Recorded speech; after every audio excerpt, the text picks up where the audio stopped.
தீபாவளி முடிஞ்சு எல்லாருமே ஊருக்கு போயிடுறாங்க. போனதுக்கு பிறகு எங்கள் வீட்டில் இருக்க பாட்டி அண்ணத்தை கூப்பிட்றாங்க. ஏன் அண்ணன் இங்கே வா அப்படின்னு சொல்லும்போது அண்ணன் ஓடி வராங்க பாட்டிக்கிட்ட. என்ன என்ன விஷயம் அப்படின்னு சொல்லிட்டு இங்கே கேட்குறாங்க நாச்சியாட்ட. அதுக்குன்னே நாச்சியா பாட்டியும், ஆமாம் இந்த ஊரில் ஒருத்தன் பைத்தியம் மாதிரி சுற்றிக்கிட்டே இருப்பான்ல, ஆமாம் அவன் சொல்கிறது எல்லாமே நல்லாவே நடக்குமே அப்படின்னு சொல்ல, ஆமாம் என் குடும்பம் என் ஊருக்கு வந்ததுலேருந்து அவங்க நிம்மதியாகவே சந்தோஷமாகவே இல்லை. போகிற வரைக்கும் மீனோடைய முகமே சரியில்லை. திரும்பவும் நான் அந்த விஷயத்தை அவங்க எல்லாரும் முன்னாடி பேசி அவங்கள கஷ்டப்படுத்திடக்கூடாது, இவன் சொல்கிறதெல்லாம் நடக்குன்னு சொல்லி சொல்லி அவங்கள மேலும் காயப்படுத்திடக்கூடாது அப்படின்றதுக்காக தான் அந்த விஷயத்துலேருந்து அவங்கள மறக்கடிச்சு ஒவ்வொரு விஷயத்தையும் சந்தோஷமாக கொண்டாட வச்சு அனுப்பி வச்சேன். ஆனால் அவன் சொன்னது என் குடும்பத்துக்கு ஏதோ பேர் ஆபத்து இருக்குன்னு சொல்லிட்டு போன மாதிரியே இருக்குது. அவன் சொன்னது இந்த ஊருக்குள்ளே பல பேருக்கு நல்லதும் நடந்திருக்கு, கெட்டதும் நடந்திருக்கு. அவனை நான் உடனே பார்க்கணும் அப்படின்னு சொல்ல, சரி நச்சியாம்மா, நாளைக்கு காலையிலையும் நான் அவனை பார்க்குறதுக்கு ஏற்பாடு பண்ணிடுறேன் அப்படின்னு அண்ணா சொல்லிட்டு போகிறாங்க. நாச்சியா மனசே சரியில்லை, ரொம்ப கவலையாகவே இருக்காங்க. இங்கே ஏன்னா அண்ணாமலையோட குடும்பம் வந்துட்டு போனதுலேருந்து இப்போ வரைக்கும் கொஞ்சம் கூட நிம்மதியே இல்லை. அந்த குடும்பத்துக்கு ஏதாவது பெரிய ஆபத்து இருக்கா அப்படின்ற மாதிரி பாட்டி யோசிச்சுட்டே இருக்காங்க. அடுத்த நாள் காலையிலையும் அந்த ஆளை போய் நேரில் பார்க்கவும் செய்கிறாங்க. என்ன சொன்ன நேற்று நீ வந்ததுலேருந்து இந்த தீபாவளி முடிகிற வரைக்கும் கூட நீ எதுவுமே நல்லதாகவே சொல்லலை. பல நாள் பூட்டி வச்ச ரகசியம் வெளியே வந்துடுச்சு. இனிமே தான் எல்லாமே நடக்க போகுது. இனி ஒன்று கெடுதலும் நடக்கலாம் அப்படின்ற மாதிரி நீ பேசிட்டு போனல. இப்போ வரைக்கும் அதை கேட்க மனசுக்கு இங்கே நடுங்குது, கையெல்லாம் நடுங்குது. சரி என்னதான் விஷயம்னா அது என்கிட்ட சொல்லு அப்படின்னு சொல்ல, எதையுமே வெளிப்படையாக சொல்ல முடியாதுமான்னு சொல்லி திரும்ப சிரிக்கவும் செய்கிறாரு. அப்படி சிரிக்கிறவரை பார்த்துட்டு இங்கே அண்ணமும் சரி நாச்சியா பாட்டியும் கையெடுத்து கும்பிட்டு அப்படியே கொஞ்சம் அழுத மாதிரி நிற்கவும் செய்கிறாங்க. இந்த வயசான காலத்தில் உன்னை கஷ்டப்படுத்தக்கூடாதான் தான் இந்த விஷயத்தை நான் உங்ககிட்ட சொல்லக்கூடாதுன்னு நினைக்கிறேன். ஆனால் நீ என்கிட்ட மண்டிட்டு இப்போ நீ அந்த விஷயத்தை கேட்டு தெரிஞ்சுக்கணும்னு உறுதியை நினைக்கிறேன் அப்படின்னு சொல்ல, இப்போ என்ன விஷயம்னு சொல்ல போறியா இல்லைன்னு சொல்லி கேட்குறாங்க. என்ன விஷயம் நடக்கணும்னு நீ எதிர்பார்த்துட்டு இருக்கியோ அந்த விஷயம் ஏற்கனவே உன் குடும்பத்தில் நடந்துருச்சு அப்படின்னு சொல்கிறாங்க. எதை பற்றி சொல்கிறேன்னு கேட்க, உன் வீட்டுக்கு ஒரு வாரிசு வரணும்னு எதிர்பார்த்தேன், ஆனால் அந்த வாரிசு அந்த வீட்டு மருமகள் மூலமாக ஏற்கனவே வந்து 7 வருஷம் ஆயிடுச்சு அப்படின்னு சொல்ல, என்ன சொல்கிறான்னு ஒன்றும் புரியலேன்னு நினச்சிட்டு எங்கள் பாட்டி நிற்க, அவர் பாட்டுக்கு வந்தவர் பேசிட்டு அவர் பாட்டுக்கு போகவும் செய்ய, அண்ணமும் எங்கள் பாட்டியும் குழம்பி போய் நிற்கிறாங்க. என்னம்மா இது, இன்னமும் உங்கள் வீட்டு மருமகள் யாருக்குமே கற்பம் தரிக்கல, அதுவும் இல்லாமல் கல்யாணம் ஆகி எல்லாரும் ஒரே வருஷத்தில் வீட்டுக்கு வந்தவங்க. கிட்டத்தட்ட பார்த்தா இவங்க 3 பேருக்குமே கல்யாணம் ஆகி ஒரு 2-2.5 வருஷம் தானே ஆகும். ஆனால் அந்த வீட்டுக்கு வாரிசு வந்து 7 வருஷம் ஆச்சுன்னு சொல்லிட்டு போகிறாங்க. எப்படி இதெல்லாம் இருந்திருக்க முடியும் அப்படின்னு சொல்லி அண்ணன் குழப்பத்தில் எங்கள் பாட்டிக்கிட்ட கேட்குறாங்க. பாட்டியும் வந்துட்டு எனக்கும் அதானே எதுவும் புரியலை அப்படின்னு தயங்கி போய் நிற்கிறாங்க. குழப்பத்தோட வீட்டுக்கு போயிட்டு அமைதியான யோசனையில் சேரில் உட்காந்துருக்கும் போது அண்ணன் வந்து உட்காடுறாங்க. எனக்கு என்னமோ சந்தேகமாகவே இருக்குமா, உங்கள் பேர பசங்க முத்துவை பற்றி நமக்கு நல்லா தெரியும், ஆனால் அதே நேரத்தில் மனோஜ் ரவின்னு சச்ச பேர பசங்க யாரும் அப்படிப்பட்டவங்க கிடையாதுன்னு சொல்ல, அப்போ வீட்டுக்கு வந்த மருமகளுங்க இல்லை எனக்கு அவங்கள பற்றி நல்லாவே தெரியும் அப்படின்னு சொல்கிறாங்க.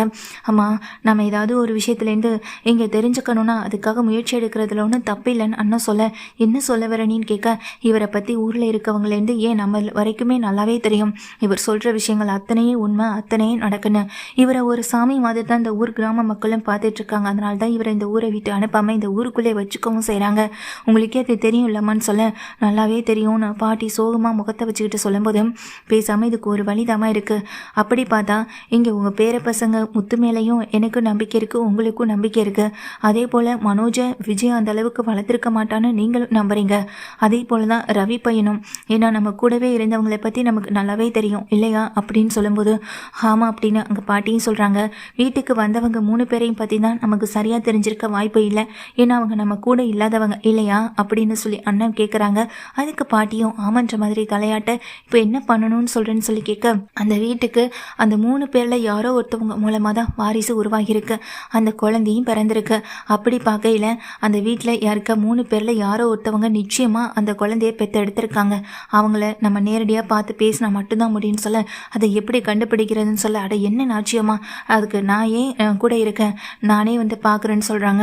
இல்லைனா டாக்டர்கிட்ட கூட்டிகிட்டு போய் செக் பண்ணி பாருங்க அப்படின்னு சொல்ல, நீ உன்னை கூட்டிகிட்டு போனால் பிரச்சனை பெருசாகும், அதனால் நான் டாக்டர்கிட்டே கூட்டிகிட்டு போகிறேன்னு சொல்லிட்டு அடுத்த நாளே பாட்டி போய் வீட்டில் இறங்குறாங்க.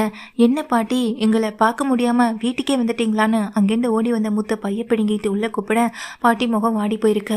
என்னாச்சுமா, ஏன் இப்படி இருக்கீங்கன்னு சொல்லவும் செய்கிறாங்க. டேய் அண்ணாமலை, நான் சொல்கிறத கேளுடா அப்படின்னு சொல்லும்போது, என்னாச்சு அப்படின்னு விஜயாவும் கேட்கும்போது, ஒரு டாக்டரை கூட்டிகிட்டு வந்திருக்காங்க. நான் சொல்கிற மாதிரி இங்கே 3 பேத்திங்களும் எனக்கு ஒத்துழைப்பு கொடுத்தா நல்லா இருக்குன்னு தோணுதுன்னு சொல்கிறாங்க. இந்த விஷயத்தில் பாட்டி நம்ம மேலே சந்தேகப்பட்டுட்டாங்களே, நம்மக்கிட்ட இப்படி நடந்துக்கிறாங்களேன்னு அப்படின்னு யாரும் தப்பாக நினைக்கக்கூடாது. எல்லாம் நம்ம குடும்ப நன்மைக்காக தான். அவன் சொன்னது மட்டும் பொய்யா இருந்துச்சுன்னா அதுக்கப்புறம் அவன் அந்த ஊரில் இருக்க விட மாட்டேன். அதுவே அது உண்மையாக இருந்துச்சுன்னா அப்படின்னு சொல்ல, அம்மா முதல்ல என்ன விஷயம்னு சொல்லுங்க அப்படின்னு சொல்லி அண்ணாமலை கேட்க, முதல்ல நான் பார்த்துட்டு வரேன், அதுக்கப்புறமா விஷயத்த சொல்கிறேன்னு சொல்லி மீனா, ரோஹிணி அப்புறம் ஸ்ருதின்னு 3 பேரையும் கூட்டிகிட்டு போகிறாங்க. ஃபஸ்ட்டு ஸ்ருதியை கூட்டிகிட்டு போய் அந்த டாக்டர் செக் பண்ண சொல்கிறாங்க. டாக்டர் வந்துட்டு செக் பண்ணுறாங்க. அப்படி எதுவுமே இல்லைன்னு கையை விரிக்கிறாங்க அங்கே நின்றுட்டு டாக்டரும். அப்போ பாட்டி சந்தோஷத்தில் அப்பாடா அப்படிங்கிறாங்க. அடுத்து மீனாவை கூட்டிகிட்டு போய் செக் பண்ணுறாங்க. இல்லை அப்படின்ற மாதிரி டாக்டர் கை விரிக்க மீனாவும் அப்பாடான்னு ரொம்ப சந்தோஷப்படுறாங்க. 2 பேர்கிட்டையும் வெளியே வந்தவங்க கிட்ட விஜயா கேட்குறாங்க, பாட்டி டாக்டரை கூட்டிகிட்டு வந்து எங்களுக்கு குழந்தை பிறக்குமா இல்லையான்ற மாதிரி செக் பண்ணிகிட்ருக்காங்க போலன்னு சொல்லும்போது, ஓ இதுதான் விஷயமா, இங்கே அம்மாவுடைய முகம் வாடி போய் இருக்கிறதுக்குன்னு அண்ணாமலை சொல்லிட்டு இருக்கேன். உள்ள ரோஹிணியை செக் பண்ணுறாங்க. என்ன எதுனே தெரியாத ரோஹிணி உள்ளே போக வெளியே வந்த டாக்டர் வந்துட்டு, நீங்கள் சந்தேகப்பட்டது சரிதாம்மா, இந்த பொண்ணுக்கு தான் ஏற்கனவே குழந்தையும் பிறந்திருக்கு அப்படின்ற விஷயத்த சொல்லும்போது இங்கே பாட்டி பயங்கர கோவத்தோடையும் அதிர்ச்சியோடையும் ஆச்சரியத்தோடையும் நின்று கேட்டுட்ருக்கேன். இந்த விஷயம் நமக்குள்ளே இருக்கட்டும்ன்ற மாதிரி பாட்டி சொல்லிடுறாங்க. டாக்டர் வந்த வேலையை முடிச்சுட்டு அங்கேருந்து கிளம்பி வெளியே போக, என்னாச்சு அத்தை, இப்போ எதுக்காக டாக்டரை கூட்டிகிட்டு வீட்டுக்கு வந்தீங்க, முதல்ல இவங்க யார், எதுக்காக இங்கே நீங்கள் 3 பேருக்கும் இந்த செக் பண்ணிகிட்ருக்கீங்கன்னு சொல்லிட்டு அண்ணாமலையிலேருந்து எல்லாருமே கேட்டுட்ருக்காங்க. இங்கே பாட்டிக்கிட்ட. பாட்டி வந்துட்டு, அது வந்துடா அண்ணாமலை, அன்னைக்கு அந்த ஆள் சொல்லிட்டு போனதில் சின்ன சந்தேகம் இருந்துச்சு, அவரை நேரில் போய் பார்த்து பேசவும் செஞ்சேன் அப்படின்னு சொல்ல, அப்படியான்ற மாதிரி அதிர்ந்து போகிறாங்க.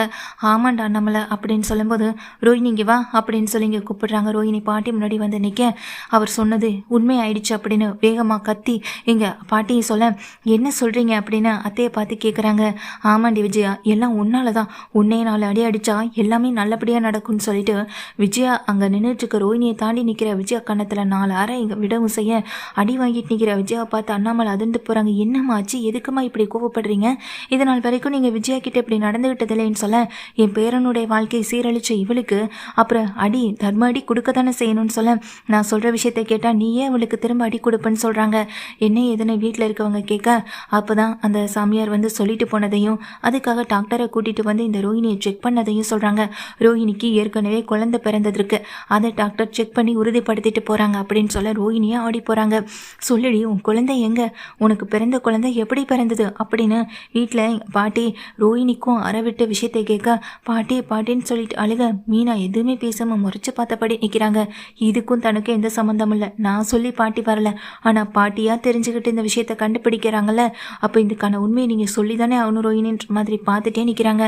பாட்டி சொன்ன விஷயம் எங்க ஸ்ருதிக்குமே அதிர்ச்சியை கொடுக்குது. வீட்டில் இருக்க அத்தனை பேருமே கேட்டு ஆடி போய் நிற்க, உண்மையை சொல்ல போறியா இல்லையாடி, இது நாள் வரைக்கும் நான் கோவப்பட்டதே கிடையாது, ஆனால் இன்னைக்கு இவ்வளோ பெரிய உண்மையை மறைச்ச உன் மேலே கோவப்படுறதுக்கு முதல் காரணம், உன் குழந்தைய விட்டுட்டு வந்திருக்கே, அந்த குழந்தை இருக்கா இல்லை அந்த குழந்தைய நீயே கொண்டுட்டியான்னு சொல்லிங்க கேட்க, அதுக்கு இங்கே ரோஹிணி கையெடுத்து கும்பிட்டு அழுகிறாங்க. பாட்டி அப்படியெல்லாம் எதுவுமே இல்லை பாட்டின்ற மாதிரி நின்றுட்டு இருக்கும்போது மீனா சொல்கிறாங்க, அந்த குழந்தை இருக்கு பாட்டி அப்படின்னு சொல்ல, மீனாவை எல்லாருமே திரும்பி பார்க்குறாங்க ஒரு கணம் அதிர்ச்சியோட. என்ன சொல்கிற மீனா அப்படின்னு கேட்க, ஆமாம் அந்த குழந்தை உயிரோட தான் இருக்குது, ஆனால் அந்த குழந்தைக்கு அம்மாவாக இருக்க முடியாமல் தான் ரோஹிணி இப்போ தவிச்சிட்டு இருக்காங்கன்னு சொல்லும்போது, மீனா நீ சொல்கிறது அப்போ இந்த விஷயம் உனக்கு ஏற்கனவே தெரியுமான்னு முத்து கேட்க, அந்த குழந்தை யாருன்னு தெரிஞ்சாதான் நீங்கள் எல்லாரும் அதிர்ச்சி ஆவீங்கன்னு சொல்கிறாங்க. யார் மீனா அப்படின்னு முத்து கேட்குறாங்க, அண்ணாமலை கேட்குறாங்க, விஜயா கேட்குறாங்க. சொல்லிடி, அப்போ உனக்கும் இந்த விஷயம் தெரிஞ்சிருக்குன்னா அப்போ 2 பேரும் கூட்டு கலவாணிங்களான்னு சொல்லி கேட்க, அத்தை எனக்கு ரோஹிணியே தெரியாது, நீங்கள் தான் ரோஹிணியை இந்த வீட்டுக்கு மருமகளாக கொண்டு வந்தீங்க, இந்த விஷயம் எனக்கு தெரிஞ்சு அமைதியாக இருக்கிறதுக்கு காரணம் ரோஹிணியால் மட்டும்தான், அதை நான் அப்புறம் சொல்கிறேன், ஆனால் அந்த குழந்தை யாருன்னு முதல்ல நீங்கள் எல்லாரும் தெரிஞ்சுக்கோங்கன்னு சொல்ல, யார் மீனா அது அப்படின்னு கேட்க, இத்தனை நாளா நாம கூடவே இருந்துக்கிட்டு இருந்தால கிறிஷோட அம்மா யாருன்னு நினச்சிட்டு இருக்கீங்க, இந்த ரோஹிணி தான் அப்படின்னு சொல்கிறாங்க. என்ன மீனா சொல்கிறேன் அப்படின்னு கேட்க, எல்லாருமே அதிர்ச்சியோட எங்கள் மீனாவை தான் கேட்குறாங்க. அப்போ மீனா தான் விஷயத்த சொல்கிறாங்க, எல்லாத்தையுமே நடந்ததை. இதை கேட்டு இப்போ ரோஹிணிக்கு குழந்தை இருக்குன்றது அதிர்ச்சி, அந்த குழந்தை கிறிஷதான்றது இன்னொரு அதிர்ச்சி. இதை தாங்கிக்க முடியாத குடும்பம் ரோஹிணியை பார்த்து திட்டி அந்த இடத்துல அவங்க எல்லாருமே ரோஹிணியை வந்துட்டு ரொம்ப திட்டிகிட்டு இருக்காங்க. மனோஜ் உடஞ்சி போய் தான் நிற்கிறாங்க.